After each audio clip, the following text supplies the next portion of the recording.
میرے محترم بزرگوں اور دوستوں، ابھی قرآن کریم کی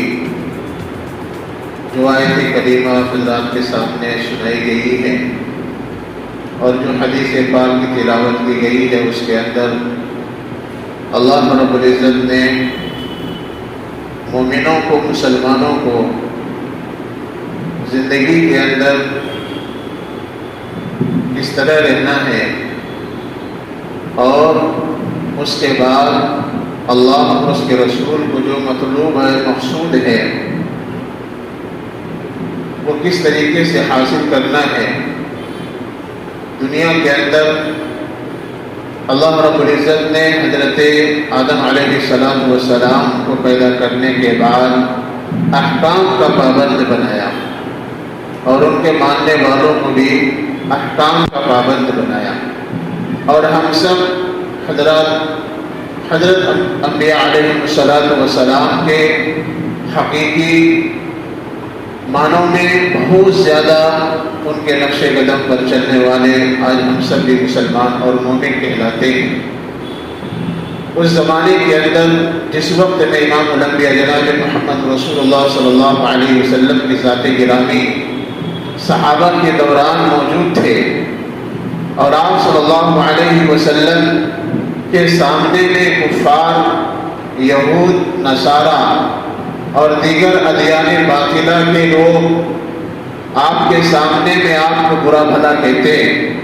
آپ کے ایمان کو برا بھلا کہتے، آپ کے اللہ کو برا بھلا کہتے، اور آپ کے دین کو وہ یہ کہتے تھے کہ یہ دین نیا دین ہے۔ اسلام کی ساری خوبیوں کو چھوڑ کر کے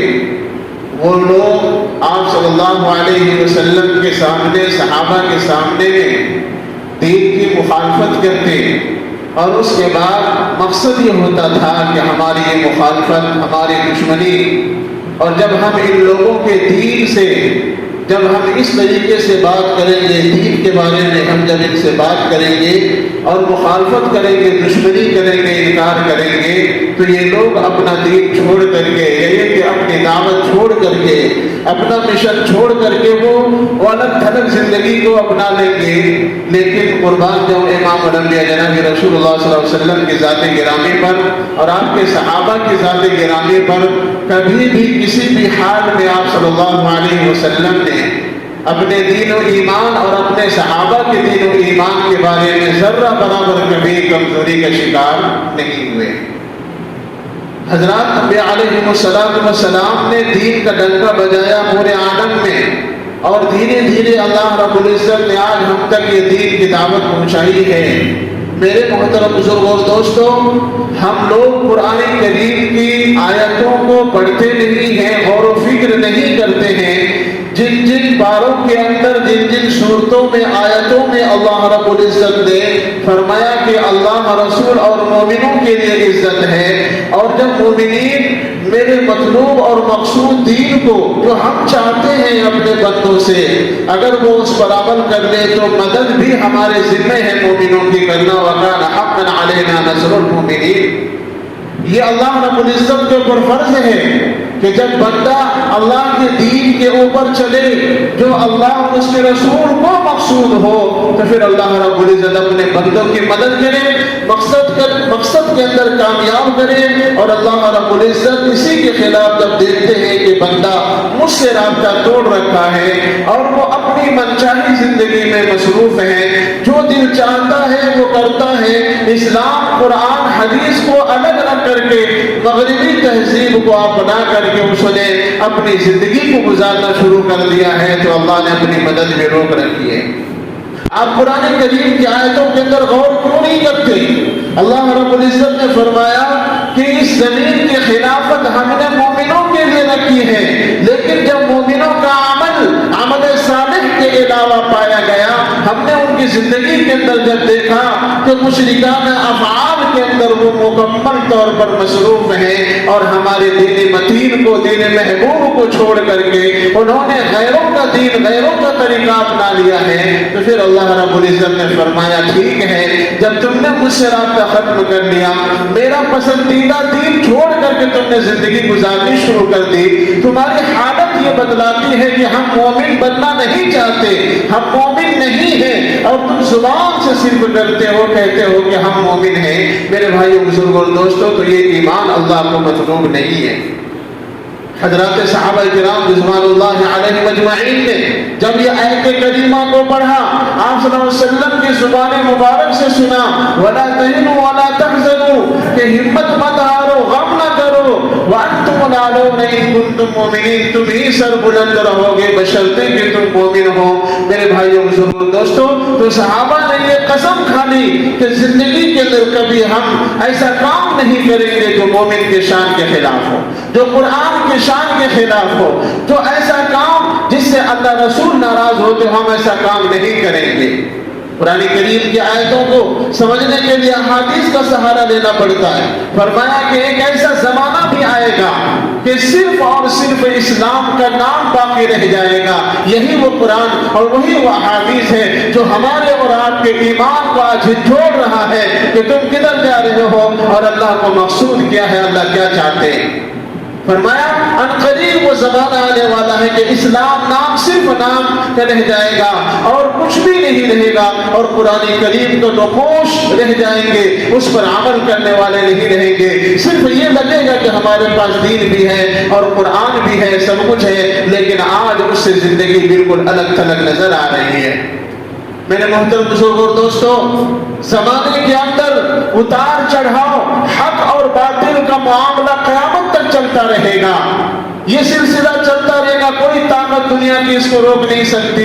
کیونکہ امام الانبیاء جناب رسول اللہ صلی اللہ علیہ وسلم تک جو انبیاء علیہ السلام کی سیرت ہے، ان کے جو واقعات ہیں، وہ ہمیں اور آپ کو قرآن بتلاتا ہے کہ فلاں نبی کے قوم نے اس طریقے سے نافرمانی کی، اللہ کا عذاب آ گیا، فلاں نبی کی قوم نے اس طریقے کو گناہ کو اپنایا تو اللہ کا عذاب آ گیا۔ میرے محترم بزرگوں دوستوں، اس طرح کے واقعات بھرے پڑے ہیں قرآن میں۔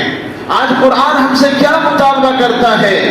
ہم چاہتے ہیں کہ قرآن کو پڑھے بھی نہیں، ان کو سمجھے بھی نہیں، اور دین کو پڑھے بھی نہیں، سمجھے بھی نہیں، اور ہم غیروں پر غالب آ جائیں۔ یہ کیسے ہو سکتا ہے؟ ہمارے پاس وہ تدبیر نہیں ہے، ہمارے پاس وہ راستہ نہیں ہے جس کے ذریعے سے ہم چل کر کے غیروں پر غالب آئے، لیکن جہاں پر موجود ہے راستہ، اس راستے کو ہم نے بند کر رکھا ہے۔ تو ذلت، پستی، یہ انسانوں کے لیے اور خاص طور پر مومنوں کے لیے زمانے کے اندر بس سمجھے کہ زندگی کے اندر وہ اللہ رب العزت نازل فرما دیں گے۔ ذلت اور پستی کی وجوہ کیا ہے؟ وجوہ یہ ہے کہ اسلام اور قرآن کے خلاف زندگی گزارنا۔ قرآن نے صاف اعلان کیا ہے کہ میرے بندو، کہ دنیا کے اندر تم مجھے یاد کرو، ہم تمہاری مدد کریں گے۔ اور آج ہم اور آپ غور کریں اپنی زندگی میں کہ صبح سے لے کر کے شام تک 24 گھنٹے کی جو زندگی ہے، اس کے اندر ہم کتنا قرآن پڑھتے ہیں، کتنی عبادتیں ہوتی ہیں، کتنی بار اللہ کا نام لیتے ہیں۔ آج حالت مسلمانوں کی یہ بتلا رہی ہے کہ ہفتے میں اگر ایک بار اللہ کا نام لے لیا جائے تو وہ بہت ہے۔ یہ حالت بتلا رہی ہے، یہ حالت بتلا رہی ہے۔ ہم ہر طرف سے واقعات سنتے ہیں کہ غیروں نے یہ کام کر دیا، غیروں نے ایسا کر دیا، غیروں نے ایسا کر دیا، لیکن مومن اپنی غفلت کی چادر اوڑے ہوئے اور اس کو اتارنے کے لیے تیار نہیں ہے۔ تو جبرائیل نہیں آئیں گے آپ کو کچھ کہنے کے لیے، یہی قرآن اور یہی وقت کے علماء آپ کو ان کی طرف رہنمائی کریں گے، آپ کو جگائیں گے۔ اگر اب بھی نہیں جاگیں گے تو کوئی فرشتہ نہیں آئے گا جگانے کے لیے، ہمیں تھک ہار کر کے پھر وہی راستہ اپنانا پڑے گا جس راستے کی طرف آج رہنمائی کی جا رہی ہے۔ آج اللہ کے دین کے خلاف جو یہ سارے باطل دندناتے پھر رہے ہیں، جگہ جگہ علماء کو شہید کیا جا رہا ہے، جگہ جگہ مساجد جو دنیا کے اندر سب سے محبوب ترین جگہ ہے، ان مساجد کے اندر قرآن بھی ہے، ان مساجد کے اندر احادیث بھی ہے، اس مساجد کے اندر اللہ کا نام 24 گھنٹہ لیا جاتا ہے، جہاں سے اللہ اکبر، اشہد ان لا الہ الا اللہ اور حی علی الصلاۃ اور حی علی الفلاح کی صدائیں بلند ہو رہی ہیں۔ ان مقامات پر جب نظر آتش کر دی گئی تو مسلمانوں کا بچا ہی کیا۔ جسم لے کر کے انسان دنیا میں زندگی جی لے تو ایسا مسلمان زمین پر کچھ نہیں کر سکتا سوائے زمین پر بوجھ کے، اور کچھ نہیں ہے۔ میرے بھائیوں بزرگوں اور دوستوں، جس طریقے سے اپنی جان کی حفاظت ہم لوگوں پر ضروری ہے، ایسے ہی وہ گھر، وہ اللہ کا محبوب گھر جس کو ہمارے نبی صلی اللہ علیہ وسلم نے فرمایا احب البلاد، کہ دنیا کے اندر سب سے محبوب ترین جگہ وہ مسجد ہے اور سب سے بری جگہ بازار ہے۔ ایسے محبوب جگہوں کو باطل اپنے جوتے سے رود رہے ہیں، ایسے محبوب جگہوں کو جہاں پر قرآن کریم رکھا گیا اس قرآن کریم کو جلایا جا رہا ہے۔ آج ہم اور آپ کہاں ہیں؟ ہم اور آپ کدھر جا رہے ہیں؟ ذرہ برابر عبادت کا فرق نہیں پڑتا کہ یہ سب کچھ وہاں ہو رہا ہے تو کل یہاں بھی ہوگا، پرسوں وہاں بھی ہوگا، یہاں تک کہ سارے کے سارے عبادت گاہوں پر باطل یہ چاہتے ہیں کہ بے حرمتی بھی ہو اور اس پر قبضہ بھی ہو، اور ہم ان مسلمانوں کو یہاں سے صرف اور صرف مسلمان ہونے کی وجہ سے اس کو ختم کر دیا جائے۔ میرے بھائیوں بزرگوں اور دوستوں، اللہ رب العزت نے ایک ہی راستہ رکھا ہے، اللہ سے رشتہ مضبوطی سے کرنا ہے، مضبوط کرنا ہے۔ وَاعْتَصِمُوا بِحَبْلِ اللَّهِ، اللہ کی رسی کو مضبوط کرنا ہے۔ حقیقی معنوں میں رسی کیا ہے؟ رسی یہی ہے قرآن، یہی ہے احادیث، یہی ہے اللہ کے احکام، یہی ہے اللہ کا پیغام۔ حقیقی معنوں میں رسی کو پکڑنے کا مطلب یہی ہے، اللہ کا پیغام ہمارے سامنے میں ہے۔ لیکن میں قربان جاؤں امام الانبیاء جناب رسول اللہ صلی اللہ علیہ وسلم اور ان کے صحابہ پر، انہوں نے جان اور مال اور اپنے گھر کو ایسا چھوڑا دین کے خاطر، اپنے ایمان کے خاطر، اللہ کو راضی کرنے کے لیے، کہ انہوں نے یہ قسم کھا لی تھی کہ اگر دنیا کے اندر کفر ہمارے سامنا کرے اور ہم پیچھے ہٹ کے رہے، یہ ہو نہیں سکتا۔ اللہ کا دین بلند ہے، بلند رہے گا، ہماری نسبت اللہ کی ذات سے ہے، اللہ کے نبی صلی اللہ علیہ وسلم کی ذات سے ہے، ہم پیچھے ہٹنے والے نہیں ہیں۔ اللہ نے ان کو غالب کر کے دکھا دیا، کیا یا نہیں کیا؟ کیا ہے، اور ہم سب بھی انہی کی روحانی اولاد ہیں۔ میرے بھائیوں بزرگوں اور دوستوں، آج کے حالات اور آج کے جو معاشرے اور جس ماحول کے اندر ہم لوگ جی رہے ہیں یہ اچھا نہیں ہے، بلکہ حالات دن سے بد ہوتا چلا جا رہا ہے، اور آج ابھی بھی ہم لوگ اپنی عبادت میں ذرہ برابر کوئی تبدیلی نہیں لا رہے۔ مسجد ویران ہے، مسجد خالی ہے، صرف جمعے کی نماز پڑھنے سے کام نہیں چلے گا، ہمیں تو 24 گھنٹے مسجد کو آباد کرنے پڑیں گے، اللہ کی عبادت کرنی پڑے گی۔ اس کے بعد پھر اس کے جو راستے اللہ نے فرمایا، سورہ توبہ کی آپ پڑھیں، قرآن کریم کا ترجمہ پڑھنے، صرف ترجمے سے آپ کو معلوم ہو جائے گا، اصلاح ہو جائے گی آپ کی کہ ہمارے پاس کیا کیا ہونا چاہیے اور کیا نہیں ہونا چاہیے۔ اللہ نے جہاں اپنی طرف مضبوط رشتے کو قائم کرنے کا حکم دیا، مادی طور پر، ذریعے کے طور پر اللہ نے فرمایا کہ جس طریقے سے بیماری کا علاج دواؤں کے ذریعے سے کیا جاتا ہے اور مدد اللہ کرتے ہیں، شفا اللہ دیتے ہیں، ایسے ہی دین کی مدد کرنے کے لیے جو ذرائع ہیں ان تمام ذرائعوں کو اختیار کرنا یہ مومن کی ذمہ داری ہے۔ آج ہمارے پاس گھر بھی ہے، گاڑیاں بھی ہے اور جینے کی ساری سہولتیں موجود ہیں، کیا ایمان اور اعمال کو بچانے کے لیے بھی کچھ ہے؟ ہم غور کریں اپنے اندر، اگر نہیں ہے تو کہاں ملے گا وہ؟ قرآن پڑھیے، وَأَعِدُّوا لَهُم مَا اسْتَطَعْتُم مِّن قُوَّةٍ وَمِن رِّبَاطِ الْخَيْلِ تُرْهِبُونَ بِهِ۔ فرمایا کہ اگر تمہارے پاس دین کو بچاؤ کے لیے اگر تمہارے پاس ڈھال ہے تو اللہ کی مدد تمہارے ساتھ ہوگی۔ میرے بھائیوں بزرگوں اور دوستوں، اس لیے ہمیں اور آپ کو یہ قرآن کریم کی باتیں اور احادیث کو سنایا جاتا ہے کہ اپنی زندگی کا رخ جدھر جا رہا ہے اس سے بدلنے کی ضرورت ہے، اور خاص طور پر ان علماء کے لیے اور ان مساجد کے لیے خاص طور پر دعائیں کرنی ہے کہ یا اللہ، جو گھر آپ کا ہے حقیقی معنوں میں ہم اتنے کمزور ہیں کہ ہم اپنے گھر کی حفاظت نہیں کر پا رہے ہیں، اللہ آپ اپنے گھر کی حفاظت فرما لیجئے، آپ اپنے قرآن کی حفاظت فرما لیجئے۔ جب دعاؤں میں، نمازوں میں ہم روئیں گے، گڑ گڑائیں گے، اللہ کی مدد آئے گی اور مومنوں کی مدد اللہ کریں گے۔ وَكَانَ حَقًّا عَلَيْنَا نَصْرُ الْمُؤْمِنِينَ، اللہ کا فرمان غلط نہیں ہے، بالکل حق ہے۔ ہم بولے تو صحیح، ہمارا اور آپ کا نقصان ہو جائے تو ہمیں چین نہیں آتا ہے، ہمارا گھر کا بندہ کوئی قتل ہو جائے ہمیں چین نہیں آتا ہے، پتہ نہیں کیا کیا راستے اختیار کرتے ہیں بچاؤ کے لیے، لیکن آج ایک مسلمان کو برسر عام قتل کر دیا جاتا ہے، ہم ذرہ برابر کیا اس کے لیے دعا نہیں کر سکتے؟ کیا ہم ان کے لیے تھوڑے بہت غم دل کے اندر نہیں لا سکتے؟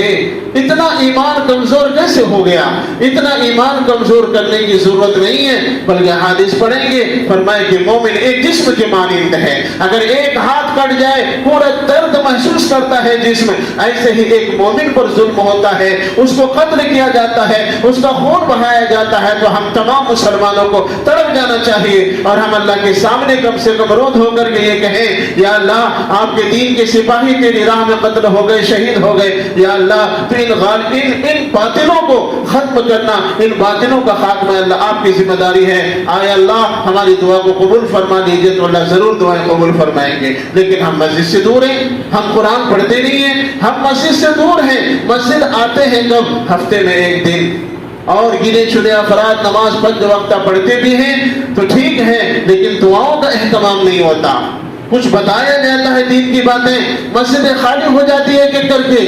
عصر کی بات ہے، فجر کی بات ہے، کچھ قرآن کی آیت کریمہ بتلایا جاتا پڑھ کر کے، لیکن وقت نہیں ہے، سونے کے لیے وقت ہے، ہمارے کام کے لیے سارا وقت ہے، تو ٹھیک ہے اسی طریقے سے ہم کام کرتے رہیں، ہم اسی طریقے سے اپنی دنیا بناتے رہیں، اللہ کا قرآن پکارتا رہے گا، لیکن ایک وقت ضرور آئے گا مومنوں، اللہ پوچھیں گے، اللہ کا قرآن ہمارے خلاف گواہی دے گا تو ہم کہاں جائیں گے پھر؟ اس لیے اللہ کے دین کے لیے ہمیں وقت نکالنا پڑے گا، اور سارا وقت نہیں چاہیے، صرف تھوڑا تھوڑا وقت چاہیے۔ کیا جا رہا ہے 10 سے 15 منٹ کے اندر میں؟ قرآن کو سمجھنا، احادیث کو سمجھنے کے لیے ہمارے پاس وقت نہیں، تو ایسی زندگی پر لعنت ہے۔ کیا کریں گے ہم زندگی میں دنیا بنا کر کے؟ اگر آخرت ہماری نہ بنے تو زندگی کا کیا فائدہ؟ میرے بھائی بزرگوں دوستوں، یہ باتیں گرچہ ہمیں کڑوی لگتی ہے لیکن یہ حقیقت ہے، قرآن کو ہم نہیں سمجھیں گے، نہیں پڑھیں گے، اور اگر دین پر سراسر نہیں عمل کریں گے تو اللہ کے دربار میں یہی چیزیں جہنم میں جانے کا ذریعہ بنے گا جو جنت میں لے جانے والے راستے تھے۔ وَهَدَيْنَاهُ النَّجْدَيْنِ، دونوں راستے ہیں، ہدایت کے بھی ہیں، گمراہی کے بھی ہیں، جس کو چاہو اختیار کر لو، لیکن اللہ ہدایت کی راہ کو پسند فرماتے۔ اللہ رب العزت ہم سب کو صحیح معنوں میں مسلمان بننے کی توفیق عطا فرمائے، اور صحیح معنوں میں قرآن کریم کو سمجھنے کی اور آج کے جو ماحول چل رہے ہیں اس کے مطابق اپنی زندگی کو تبدیل کرنے کی ضرورت ہے۔ اللہ عمل کی توفیق عطا فرمائے۔ وآخر دعوانا ان الحمد للہ رب العالمین۔